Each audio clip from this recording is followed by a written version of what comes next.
آخری 10 دن میں لیلۃ القدر رکھی ہے، اعتکاف رکھا ہے۔ پہلی امتوں کے لیے یہ نہیں تھا کہ پچھلے سارے گناہ معاف ہو جائیں، یہ ہمارے لیے کہ ہمارے پچھلے سارے گناہ معاف ہو جاتے۔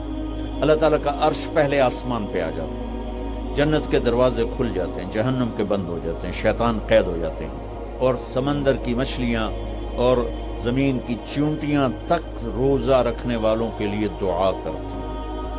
اور اللہ تعالیٰ جنت کو روزانہ کہتا ہے، ان قریب میرے نیک بندے بندیاں آنے والے ہیں، تو ان کے لیے میک اپ کر لے، تو ان کے لیے تیار ہو جائے۔ یہ اللہ تعالیٰ کی رحمت کو لینے کا سیزن ہے۔ پہلی امتوں کو اعتکاف نہیں ملا تھا، ہمیں اعتکاف ملا ہے کہ 10 دن اللہ دے بوئے تے پہ جاؤ، یا اللہ تیرے کو معافی کروا کے ہی اٹھنا ہے، میں اٹھنا ہی کوئی نہیں۔ تو جو دروازے پہ آ جاتا ہے آدمی اسے معاف کر ہی دیتا ہے۔ کوئی بہت ہی سخت دل والا ہو تو معاف نہ کرے، ورنہ بڑے سے بڑے غصے والے بھی کہتے اچھا جی جاؤ معاف کیتے۔ اس میں ایک لیلۃ القدر ہے، وہ بعد میں بات کرتا ہوں۔ پھر اللہ تعالیٰ نے اس میں غریب آدمی کی کہ روزے اچھے گزر جائیں، عید اچھی گزر جائے، اس کے لیے اللہ تعالیٰ نے صدقہ فطر رکھا ہے۔ ہم اسے عید کے ساتھ جوڑ دیتے، پہلی رمضان سے دینا چاہیے تاکہ غریب اپنا کوئی روزہ تو رکھ سکے۔ پہلی رمضان سے 29 رمضان تک جب مرضی دے دیں، اور اگر وہ فطرانہ ادا نہیں کرتا تو اس کے روزے اس کے سر کے اوپر سے بھی نہیں جاتے، وہیں کھڑے رہتے ہیں۔ اور عام طور پر یہاں اخبار میں ٹی وی پر گندم کے لحاظ سے آتا ہے 2 سیر کڑک دے دو، وہ تھوڑے سے پیسے ہیں، 100-200 روپے ہے۔ میں آپ کو آپ سب مالدار لوگ بیٹھے ہیں، میں آپ کو اپنے نبی کا صدقہ فطر بتاتا ہوں کہ آپ کیا دیتے تھے۔ آپ کشمش دیتے تھے، کھجور دیتے تھے، جو بھی دیے ہیں۔ تو کشمش 3 کلو، بازار میں 3.5 کلو، بازار میں جا کے پوچھیں جو سب سے اچھی کشمش ہو، یا پھر درمیانی، گھٹیا نہیں درمیانی اور سب سے اچھی، پتہ کرے وہ کتنی ہے، 1000 روپے کلو ہے، 1500 روپے کلو ہے۔ آپ کے گھر کے 4 افراد ہیں تو ایک گھر سے 6000 روپے غریب کو جائے گا۔ آج تو 6000 میں ایک ہفتہ نہیں گزرتا۔ تو اب سب سے عرض کرتا ہوں، ویسے بھی خیرات کریں، افطاریاں کروائیں، اور صدقہ فطر کشمش کے حساب سے دیں۔ یہ آپ سب بھائی بہنوں کی خدمت میں گزارش ہے۔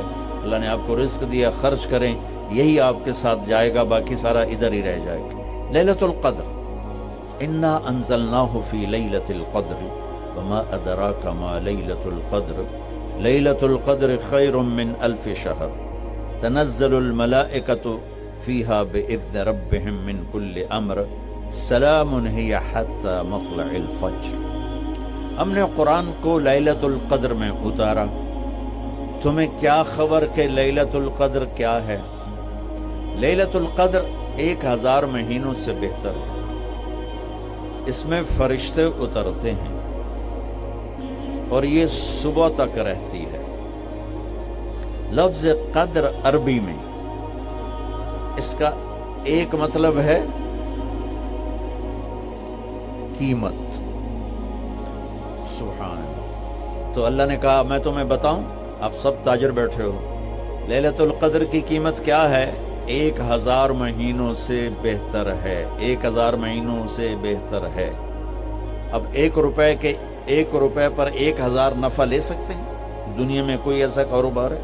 جو ہیروئن بیچتے ہیں وہ بھی نہیں لے سکتے۔ اور میرا اللہ کہہ رہا ہے 1 رات 1000 مہینے، یعنی کوئی 82-83 سال۔ یہ تو آ گیا پہلا قدر۔ دوسرا اس کا مطلب ہے تنگ پڑ جانا، تنگ پڑ وقت فقدر علیہ رزقہ۔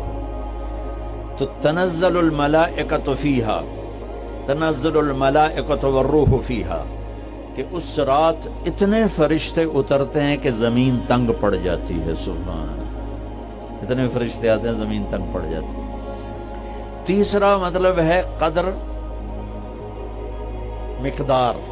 مقدار کو۔ تو اللہ تعالیٰ نے اس کا آخری مطلب بھی بتایا، سلام ہی حتی مطلع الفجر، کہ یہ فجر کی نماز تک، فجر کی اذان تک یہ رہتی ہے۔ 3 مطلب ہیں قدر کے، تینوں اللہ نے قرآن میں کور کیے۔ قیمت کیا ہے؟ 1000 مہینوں سے بہتر۔ تنگی کیا ہے؟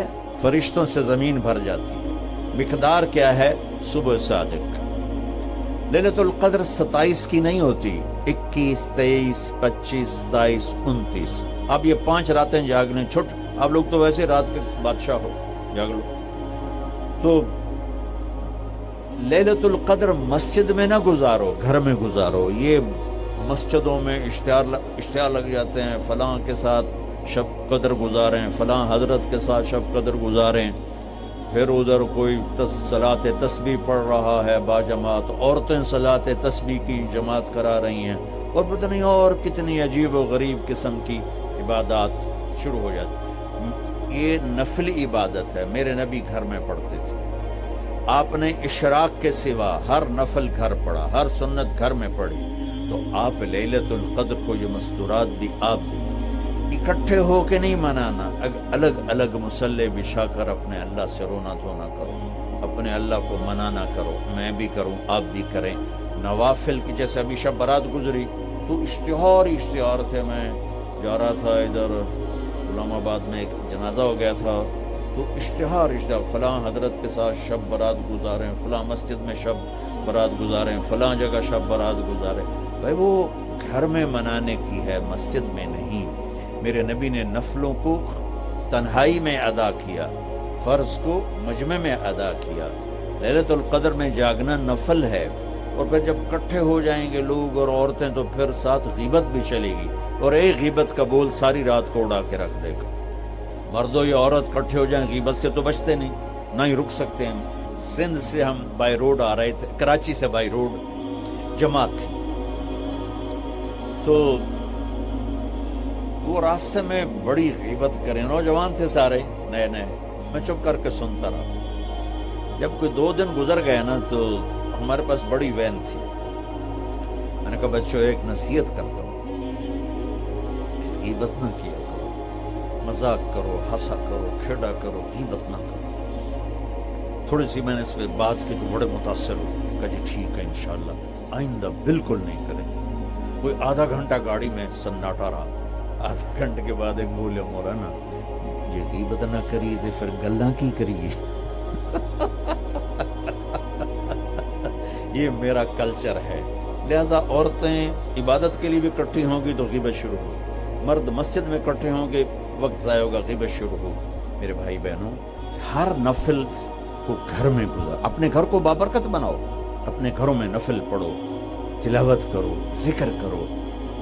صرف اشراق کے نفل میرے نبی مسجد میں پڑھتے تھے 2 رکعت، باقی ہر نفل آپ نے مسجد میں ادا کی.